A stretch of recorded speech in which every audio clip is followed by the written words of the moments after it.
Hey, friends. This is Martine Williams, and I am obsessed with all things mompreneur life and helping you to remix your priorities, your habits, your mindsets, and yes, even your relationships so that you can build a successful business without losing yourself in the process. I'm also obsessed with the color turquoise and lyrics of the 80s and 90s, but that's beside the point. Girlfriend, you don't have to hustle 24/7, 365 and continue to sacrifice your health, your relationships, and your sanity to be a successful mompreneur.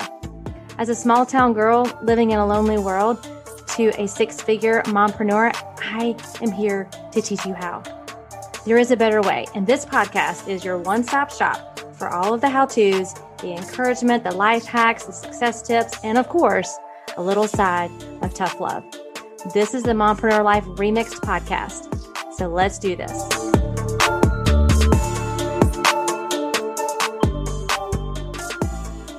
Well, hey friends, welcome back to the Mompreneur Life Remixed podcast. It's Thursday, so that means it's a new episode. Episode 13 is today, and I hope that Thursdays have become one of your favorite days of the week because you get an opportunity to either hear one of our turquoise talks or you hear one of my episodes that either encourages you, inspires you, maybe steps on your toes a little bit. But Thursdays have become my favorite day because I know it's an opportunity for me to be able to speak life and truth and encouragement over your life.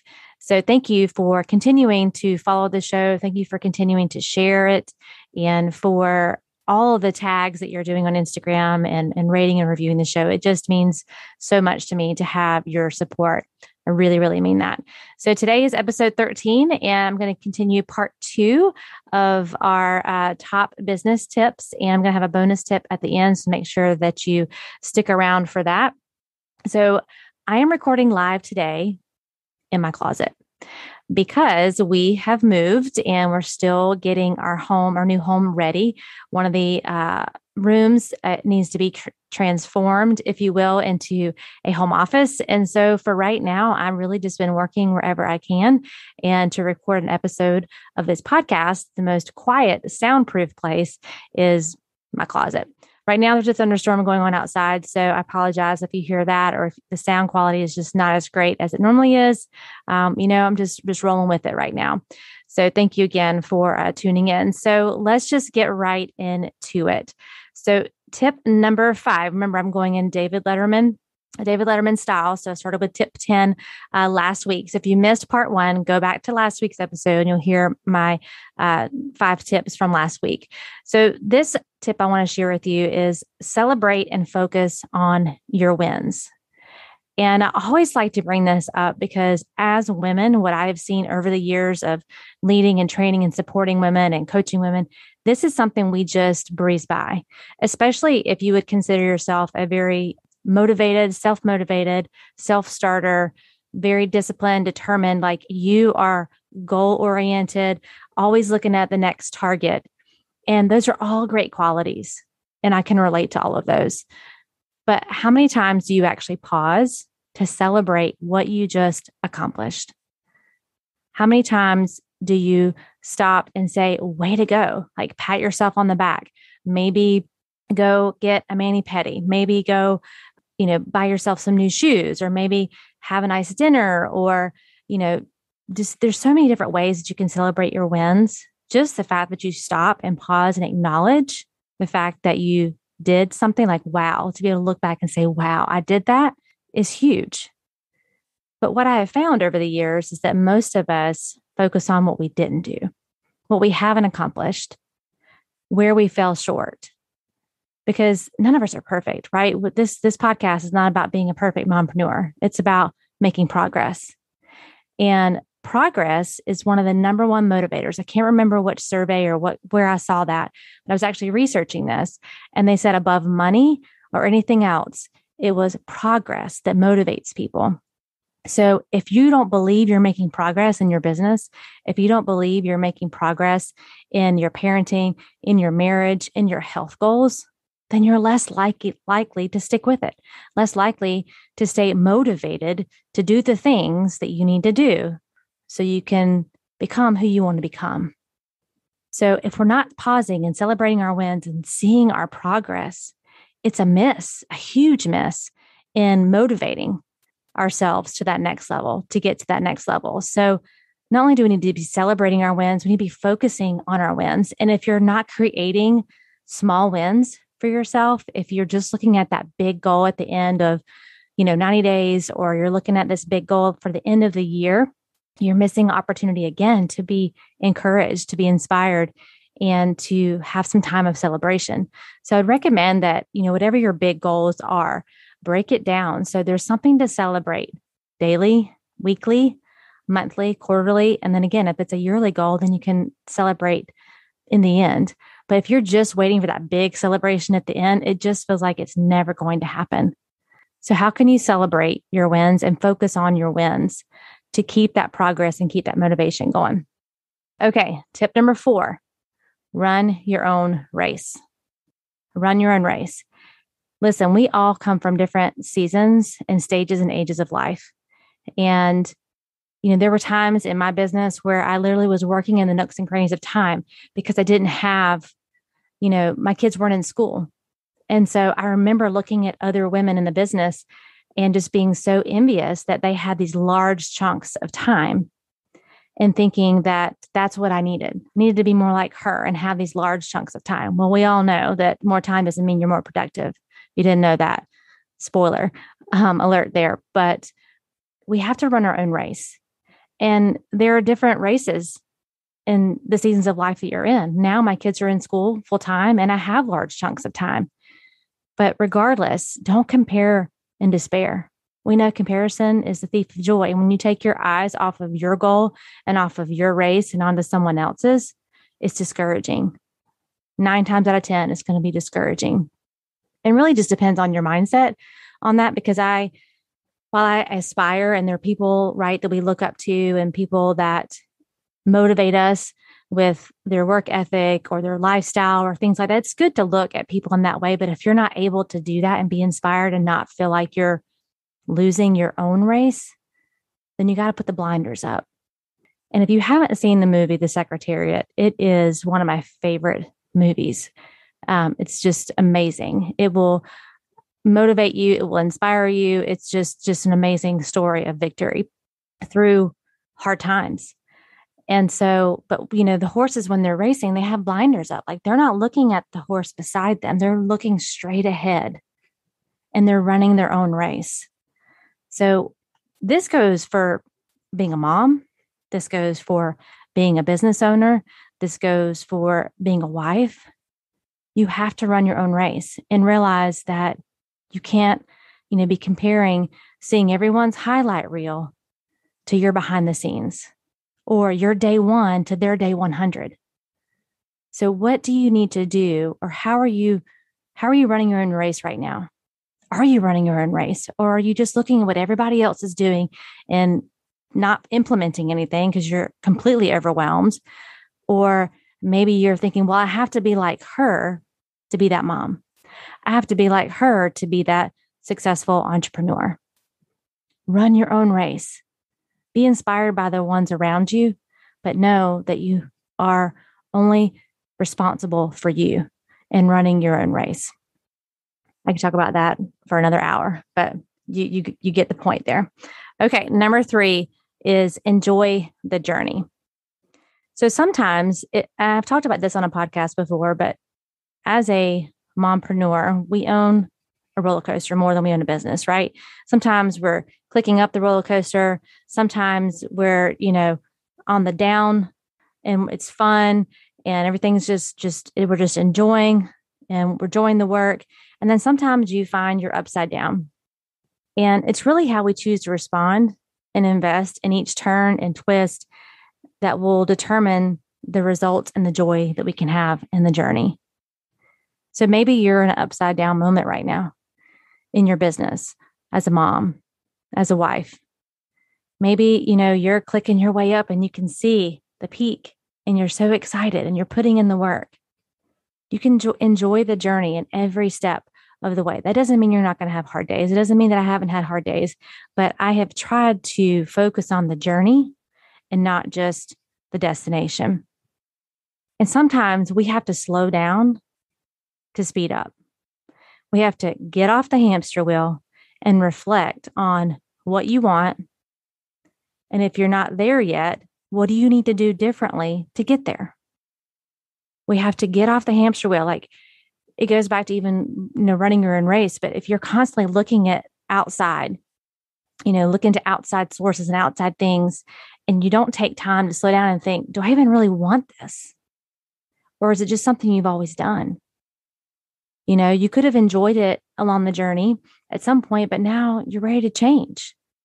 But if we're just kind of going through the motions and we're just going through the day-to-day stuff and, we're on this hamster wheel and we see this is what everybody else is doing, so I should be doing it too, it really can steal your joy because you're heading in a direction that you don't want to go, but you haven't even taken the time to figure out what that is. So, slowing down and really reflecting on what is it you really want, not what your friends want, not what your peers want. What do you want for your life and for your business? And then if you're not there yet, what do you need to do differently to get there, right? Insanity is doing the same thing over and over again and expecting different results. So what do you need to do differently? The other thing is you never arrive. There is no finish line. You never arrive in business and in life. I mean, we're constantly growing. We're not growing, we're dying. So you never arrive and be like, yep, got there, I'm good. There's no finish line, only a new starting point.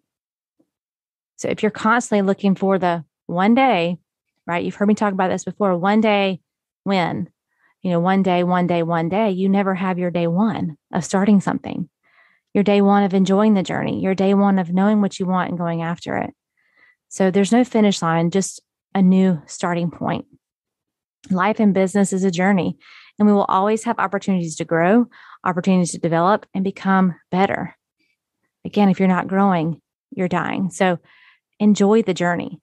Don't get so focused on the end destination that you miss so many moments along the journey to celebrate, to learn, to help others, to serve. Enjoy the journey. Okay. Number 2, this is a big one. Delegate and outsource. You must learn how to delegate and outsource, not only to be a successful entrepreneur, but to be success in life, because you're not Superwoman. I know you think you are, but if you're hanging around people who are expecting you to be Superwoman, you need to change your people. They say you can't change the people you're around, but you can change the people you're around. You can, but you must learn to delegate and outsource. So if you are a control freak, this one is probably going to be tough for you because you like to be in charge. You like to be in control of things. You may be thinking, well, I could get this done faster if I just did it instead of spending the time and teaching someone else how to do it. So I remember the first time that I delegated out or outsourced. One of the very first things I wanted to do when I started making significant income that wasn't just paying for the bills, but we had some extra, was I wanted a housekeeper. Because I remember growing up, doing the chores, which kids should still have chores. But, I didn't want to spend my Saturday cleaning the house. And that was just for me. You may love cleaning. My mother-in-law calls it her therapy. That I have other forms of therapy besides cleaning. But so I wanted to be able to not do that. And so I outsourced housekeeping. The other thing was hiring an assistant to help me in the business. And I remember my coach at the time telling me I needed to get an assistant. And I was like, first of all, what would I have her do? Like, do I really have enough for her to do to hire an assistant? And then my second thought was, I can't afford it. And then my third thought was, I'm going to have to train her and invest time in that. And I could just get it done faster. But when we learn to delegate and outsource, then it keeps us focused on the main things that only we can do, or the things that we want to do. Nothing wrong with delegating and outsourcing. If you're trying to do it all, you're going to burn out. Just putting it out there, you're going to burn out. And I heard a mentor say one time that scared money don't make money. So you have to invest in getting help. Could I afford an assistant at the time? No, but I also knew that to get to the next level in my business, I had to have help. I had to have someone who could take some of the not really revenue generating activities, but things that needed to get done off my plate. so I could focus on the more important things. So, I will tell you, I still have that assistant today. It's been over 10 years. And now, like, I don't know what I would do without her. She's been such an amazing asset, personally and professionally.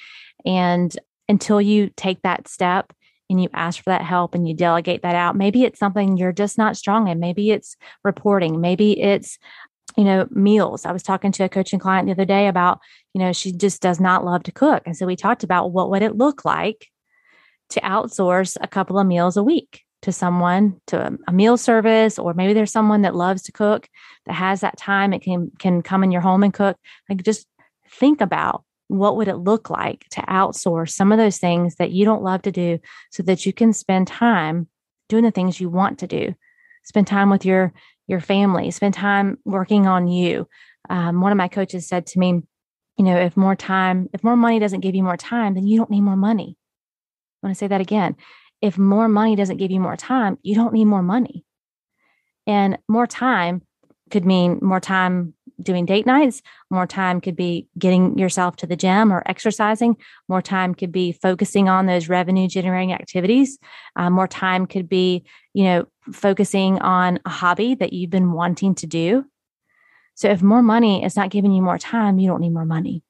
That's always been something that I've kept in the back of my head.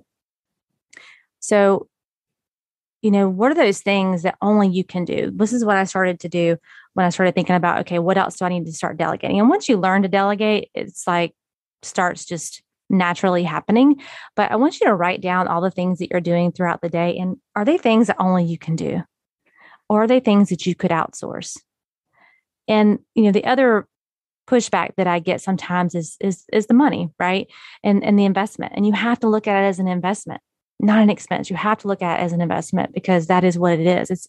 You're investing into something that's going to help you grow financially, grow in your health, grow in your marriage. You're outsourcing things so that you can focus on what you need right now. And it could be just for a season. Maybe you want to try it for 30 days. Maybe you want to try it for 6 months and see how. I'm telling you, once you start, you're going to be like, oh my goodness, why did I not do this sooner?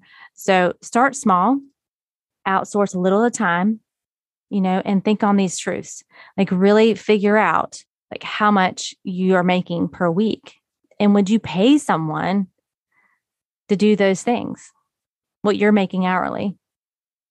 Would you pay someone to do laundry, that much money to do laundry? Would you pay someone? Probably not. Depending on your income level, probably not. But my point is, just start small. Start small, with how, again, my first was housekeeping. Maybe there's a teenager in your neighborhood who could come over and help you watch the kids so that you could, focus an hour on, you fill in the blank. Could be your business, could be your health, could be your marriage. Just start small. And some of you have some free workers living in your own homes, AKA your kids. They can do the laundry. If they can run that phone or that iPad, I'm telling you, they can fold laundry. They can empty the dishwasher. They can clean the kitchen. There's things that they could be doing, but for some reason, you have mom guilt that it has to be you, or you're not a good mom. And I really want to encourage you here to have some conversations. I talk about this inside my Choose You coaching program, but have some healthy conversations with your kids and those people that are most important to you, and really just ask them what's important to them. Because a lot of the things that you're walking around and not outsourcing and not delegating out are coming from guilt. And it's misplaced guilt. It's the guilt because you see other moms doing it all, right? And so you see that and you think, well, I have to do that. Or maybe it was what your mom did for you. And times change and people parent different, and people, are in marriages differently. And so what is important to your husband? What is important to your kids? Have you even asked them? One of the biggest eye-openers for me was sitting down with my kids and saying, hey, is it important to you that I'm at every practice, or you just want me at every game? It is important to you that I cook all the meals, or that we just get around the table and have a meal together? Like, you will be so freed up. And maybe this is the whole reason you're listening to this podcast today. If you would just take the time to have those conversations. So then you can release yourself of being superwoman and start delegating and outsourcing some of these things. Okay. So number one, so this is my number one tip for you, especially as a mompreneur business owner, is that you are your brand, not the product you sell or the company you represent. You are your brand. People do business with people, not a company, unless you're Amazon, but you are your brand. So what is your brand? Are you sharing, the things about you that is going to help people to get to know you? People do business with people they know, like, and trust. But if you're just like talking about the company that you represent, if you're in direct sales or, just whoever your company is, and that's all you talk about, and you don't share your life, then it's a real miss for your customers and for your potential customers. So what are 3 things that you love, value, or are gifted in? This can all encompass part of your brand. It's not just a color. It's not just a logo. You are your brand. Y'all, if you followed me for any time, turquoise is my favorite color.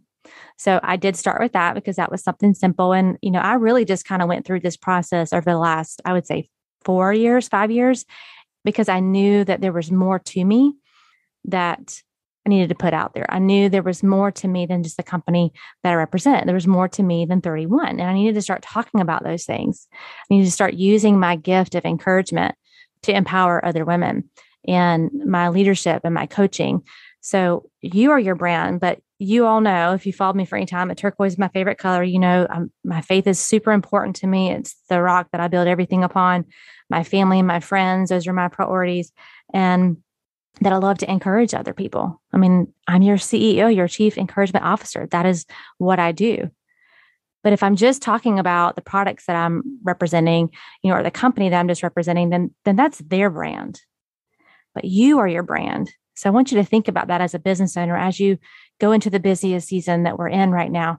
Are you sharing you with others? Are you sharing what you love? Are you sharing your strengths and your weaknesses, your funny moments? I mean, again, I'm going to show a picture of me sitting in this closet right now, recording this podcast because it's funny and it's real. And people want to do business with people that are real, right? And not just the brand that they see all the time. So, business building is just relationship building. Business building is relationship building. And that is one of my strengths, is building relationships with others. And so if you think of it in that way, how do you build a relationship with someone that you don't know? And so again, if you're just talking about the product and you're just talking about, the company's brand, then people aren't really getting to know you. And business building is relationship building. So how can I challenge you to really put yourself out there and start sharing just small things behind the scenes? You'll be amazed at the difference in how people engage with you. And they're like, oh my gosh, she's just like me. Oh my gosh, I struggle with that too. Okay, so the last kind of bonus point tip that I want to share with you is about the word busy. So we can be busy and we can be in business. And maybe you've heard that before. And maybe you haven't, but there's a choice. You can get busy, and I believe busy is a disease, or we can be in business. And there is a difference. So, are we as women wearing busy as a badge of honor? Does it make us feel important? Does it make you feel important to be busy all the time? I have a huge drive to work, and it makes it hard to unwind sometimes. And I have really been intentional about that for the last, I would say, at least 5 to 6 years, about unwinding and learning that enough is enough, that all I can do is enough. All I can do is all I can do, and that is enough. That's one of my mantras. I need accountability to stop working or to be more productive, and not just being busy for the sake of being busy, right? Like we could, yesterday we had, depending on when you're listening to this episode, like Facebook was down, Instagram was down, WhatsApp was down. Like there were several things that were down. And I was having a conversation with a friend. We were just talking about like how much more productive people probably were because they didn't have that distraction. They didn't have the busyness of, social media and checking out what everybody else is doing. And y'all know, I don't have to tell y'all about that, but it's not just being busy for the sake of being busy. So how do I do that? Like, how do I not just be busy? Well, number one, I have a coach. Number two, I have a pacing partner. And number three, scheduling, like scheduling in those productive priorities, scheduling in those priorities that I need to have done every day, every week, every month. Like those things that are important to us get scheduled in. We also have to learn to say no. Saying yes all the time, I think it was Lisa Turkers that said this, saying yes all the time won't make us Wonder Woman. It will make you a worn out woman. And so, there may be some sacrifices you need to make on your journey to success. Sacrifices of, TV time, like that guilty pleasure Netflix show. Maybe for a season, you need to just give that up so that you can focus on that end goal and be productive. Maybe it's social media. I had a lot of people that voted on my Instagram that they wish the outage would have lasted longer, right? It's like this pressure to show up all the time on social media. And so I want to give you permission right now, like whether there's an outage or not, if you need to take a social media fast and just take a day or a week or whatever you need, your business is not going to fall apart in a week. Your business, when I was down with COVID, I was not present on social media for almost 3 weeks, pretty intermittently. And I actually gained some followers, which was really kind of crazy. So you don't have to show up. If you need to take that break, then do it so that you can be more productive in the other areas. Maybe you need to say no to some volunteering at the school or for a season. Again, this is not forever. This is for a season so that you can be productive and not just be busy doing things that aren't getting you closer to where you want to go. So I want you to think about the next time you catch yourself saying you are too busy. I want you to replace it with, it's just not a priority for me. It will completely change how that feels coming out of your mouth and what you do with that information. Because how many times we say, I'm too busy. I'm too busy. When I was talking to my friend about the outage and she just talked about, she's a new mom and she was breastfeeding. And she said, I used to just sit on there and just scroll, and she checked her, you can check your screen time or how much time you spend on social media or whatever. And she was like, I was up like 50 something % on the time that I spent on social media. It's crazy, right? And yet we'll say, I'm too busy to work out. I'm too busy to start that side hustle. I'm too busy to work on my marriage. I'm too busy, you fill in the blank there. But if you say, it's just not a priority right now, that really gets your attention. It's just not my priority right now to meal prep. It's not that you're too busy. It's just not a priority for you right now. Because listen, friends, we don't miss our hair appointments, right? Number one, it's scheduled. Number two, it's priority. We don't miss them. And we book our next appointment at the current appointment because we don't want to get out of the rotation. You feel me? I know y'all, my lady friends out there, I know y'all get that. So when you say, I'm too busy to exercise, I want you to just say, exercise is not a priority for me right now. And I'm not trying to shame you. Maybe it's not a priority right now. Maybe it doesn't need to be a priority right now. Well, exercise, I think, should be. But when you're saying these things, don't feel shameful about it. Just call it for what it is. Is it really a priority or not? But quit saying you're too busy because it's not about being too busy. I'm too busy to make booking contacts if you're in direct sales, or I'm too busy to make that phone call. I'm too busy to, map out my content for the next, 30 days. It's not that you're too busy. It's just not a priority. It's just not a priority. I'm too busy. Again, you fill in the blank. So this bonus tip was busy as a disease. And we must learn to say no. We must schedule things and we must have some accountability around that. And then change the verbiage of I'm too busy to it's just not a priority right now. I'm telling you, it's going to be a game changer for you. Okay. So we went through all 10 of the tips. So just as a recap, number 10 was, this is from last week, don't be afraid to be the first. Remember, don't be afraid to just get started. Don't be afraid to be that lone nut. And if you haven't watched that video, I think I referenced it, but go to YouTube and look up lone nut and it's a good visual for you. So number 9 was get to work, like get in and get to work. It's not about the timing of when you start your business or when you get in, it's getting in and getting to work. Number 8 was surround yourself with like-minded people and guard your mind fiercely. What are you letting in? Are you feeding it garbage or are you feeding it inspiration and truth? Number 7 was know your why. Remember, people don't buy what you do, but why you do it. Number 6 was invest in yourself to grow and learn. You have to invest to get to that next level. Number 5, celebrate and focus on your wins, not where you fallen short. Number 4, run your own race. Remember the movie Secretariat? I highly suggest you watch that if you haven't. Number 3, enjoy the journey. Tip number 2, delegate and outsource. Number 1 was business building is really just about relationship building. So you are your brand.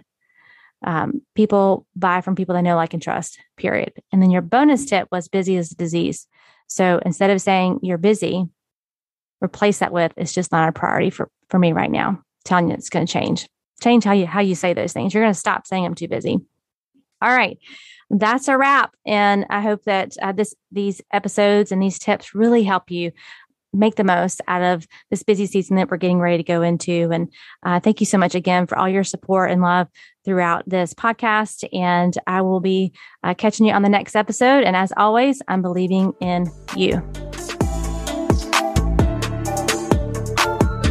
Well, that's a wrap, friends, for this week's episode of the Mompreneur Life Remixed podcast. Thank you so much for listening and for following the show. It means so much to me. And listen, friend, sharing is caring. So if you loved this episode and thought of some fellow mompreneurs who could benefit, send them the link.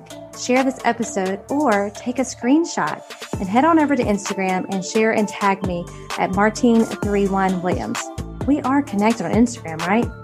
It's where you will get all the fun behind the scenes of my life and business as a mompreneur. Until next time, know that I am believing in you always.